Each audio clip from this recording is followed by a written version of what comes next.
Less than 4 weeks after Election Day, campaigns are once again in motion, this time over the federal budget. Unless the President and Congress reach an agreement before the end of the year, budget cuts and tax increases will take effect automatically, what's known as going over the fiscal cliff.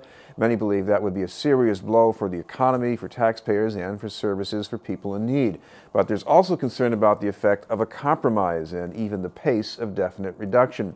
As part of a national campaign for sending a message to Congress, progressive activists around the country will take part in what they call a day of action. One of the events will take place tomorrow morning at City Hall Plaza. Joining us is one of the participants, the executive director of ProgressMass, Michael Fogelberg. Thank you very much for being with us, Michael. Very glad to be here. Thank you.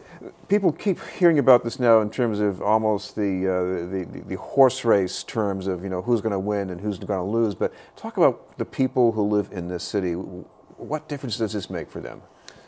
Well, quite a bit.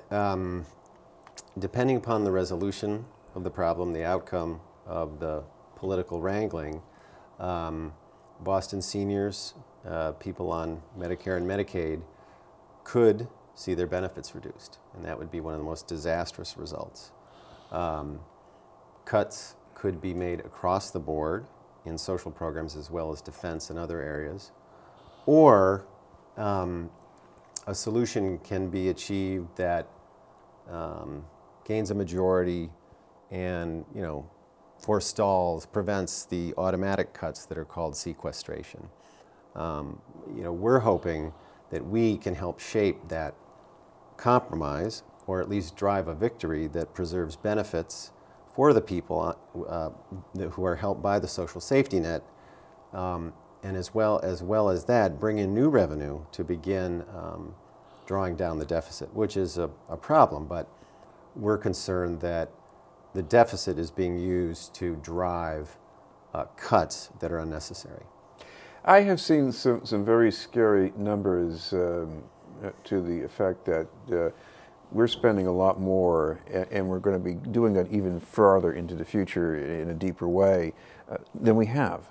So it looks as if we've got to do something pretty dramatic about that. Well, if you think about public spending, much of it comes back to the government. The money invested by the government, whether in job creation or in different kinds of industries, job growth, education, leads to greater growth and broader prosperity or broader economic well-being. When that happens, the government collects more taxes.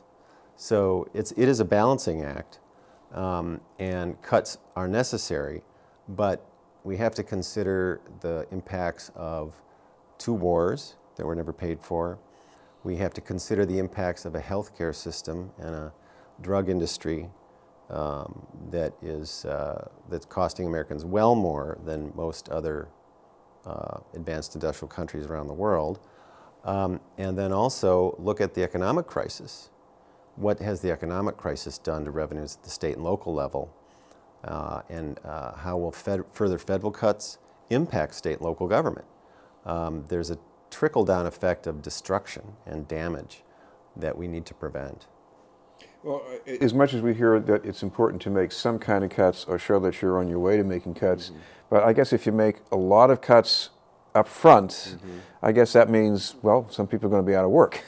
Well, yes, and also aggressive budget cutting at this point in our economic recovery could well stall the recovery and throw us back into recession.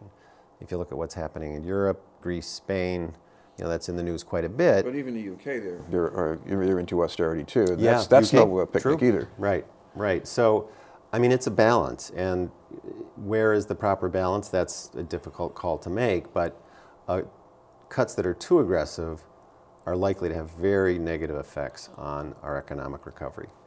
It sounds as if most of the people representing Massachusetts in Congress are on the same page with your organization, but you are concerned about the one Republican representative, Senator Scott Brown. He's not going to be a senator much longer, but I guess you think he's a real key figure here.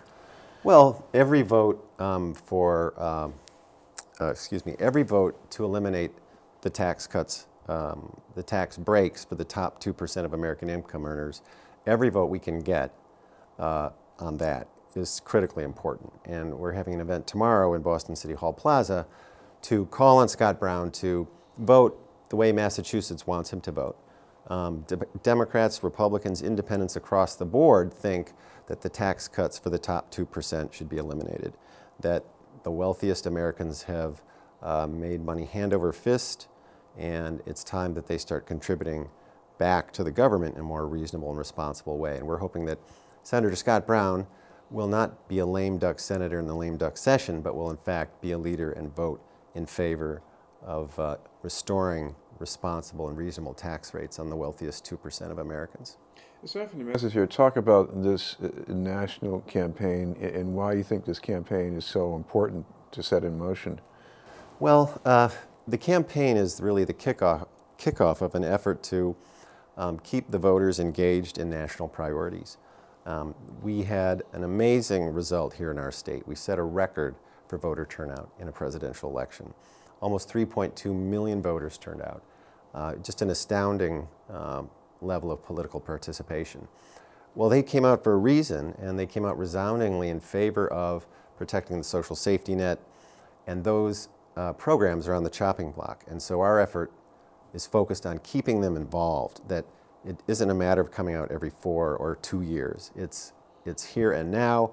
It's in the next 2 to 6 months that this problem will be addressed. And we need the Americans who care about this to stay engaged, and that's what we're focused on. Well, one of the things you have in mind is you want people to show up at City Hall Plaza tomorrow morning at 11 o'clock. Correct. But what about beyond that? I mean, what does doing this kind of work mean, being engaged and having an effect? What does that take exactly? Well, it's our hope that as the voters become engaged citizens, that they are addressing their leaders regularly, that they're, letters to the editor, to the community meetings, the usual typical things, rallying, some protest when necessary, Oh, the Tea Party did it, right? The Tea Party, did set quite an example and had quite a dramatic impact. I would not go the direction the Tea Party advocated, different agenda, and that's right. I like to think we're a bit more reasonable and responsible than some of the Tea Party leaders, but there is a need to just become more active and to get our citizenry engaged in democracy. There's a lot of big things happening in the world and a lot of big institutions that need to be held accountable that have gotten away with far too much. Thank you very much for being with us. Thank you. It's wonderful to be here. Michael Fogelberg from ProgressMass.